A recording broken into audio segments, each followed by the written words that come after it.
आप देख रहे हैं इंडिया टाउन न्यूज, भारत की बात। नमस्कार, आप देख रहे हैं इंडिया टाउन न्यूज और मैं हूं आपके साथ मर्सी। आज की सबसे बड़ी और अहम खबर पर सीधी नजर डालते हैं, जहां नक्सलवाद को लेकर केंद्र और राज्य सरकार की दो टूक नीतियां सामने आई है। छत्तीसगढ़ में नक्सल गतिविधियों के बीच अब सरकार और नक्सलियों के बीच संभावित शांति वार्ता की चर्चा तेज हो गई है। लेकिन इसी बीच छत्तीसगढ़ के गृह मंत्री विजय शर्मा ने एक बड़ा और स्पष्ट बयान दिया है। बंदूक का जवाब बंदूक से ही दिया जाएगा। अगर चर्चा चाहते हैं तो मुख्य धारा में आना होगा। आइए दिखाते हैं पूरी रिपोर्ट।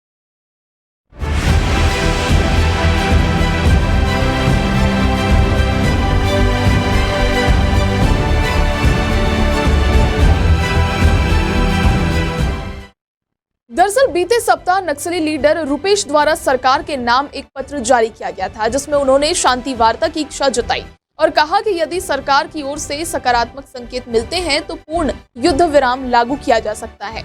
इस पर गृह मंत्री विजय शर्मा ने आज प्रेस वार्ता में सरकार की मंशा स्पष्ट करते हुए कहा कि सरकार बातचीत के लिए तैयार है, लेकिन शर्तों के साथ कोई समझौता नहीं होगा। गृह मंत्री शर्मा ने कहा, यदि आप बातचीत करना चाहते हैं तो सामने आइए। बंदूक ताने रहकर बातचीत नहीं होती। हमने बार बार कहा है कि मुख्य धारा में लौटिए।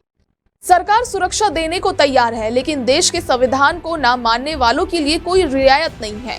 उन्होंने नक्सलियों के उस दावे पर भी सवाल उठाया जिसमें कहा कि वे स्कूल और अस्पतालों के विरोधी नहीं है। शर्मा ने पूछा, तो फिर उन इलाकों में अब तक टीवी क्यों नहीं पहुंचा? सिंचाई की व्यवस्था क्यों नहीं हुई? ये सब उन इलाकों में क्यों रुका हुआ है जहां नक्सली सक्रिय है?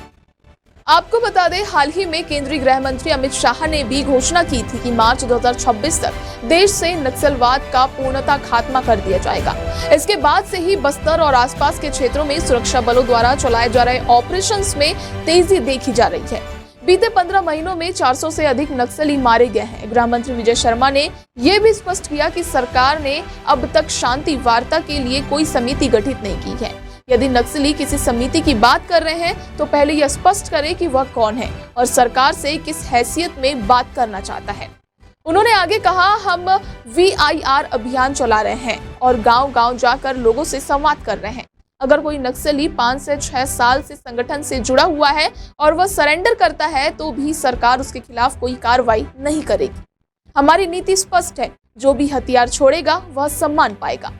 विजय शर्मा ने अंत में नक्सली लीडर रुपेश और उसके साथियों से अपील करते हुए कहा कि यह भारत है, लोकतंत्र है, चीन नहीं।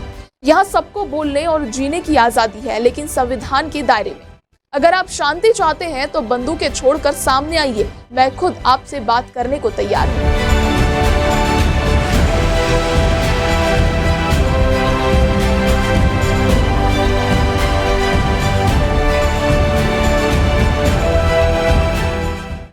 एक तरफ सरकार शांति वार्ता के लिए दरवाजा खुला रख रही है, वहीं दूसरी तरफ साफ संकेत दे रही है कि लोकतंत्र में हिंसा की कोई जगह नहीं। आने वाले दिनों में क्या नक्सल मोर्चे पर कोई बड़ा बदलाव होगा? क्या बंदूक छोड़कर बातचीत की मेज पर आएंगे नक्सली? इन तमाम सवालों के जवाब आने वाले समय में मिलेंगे।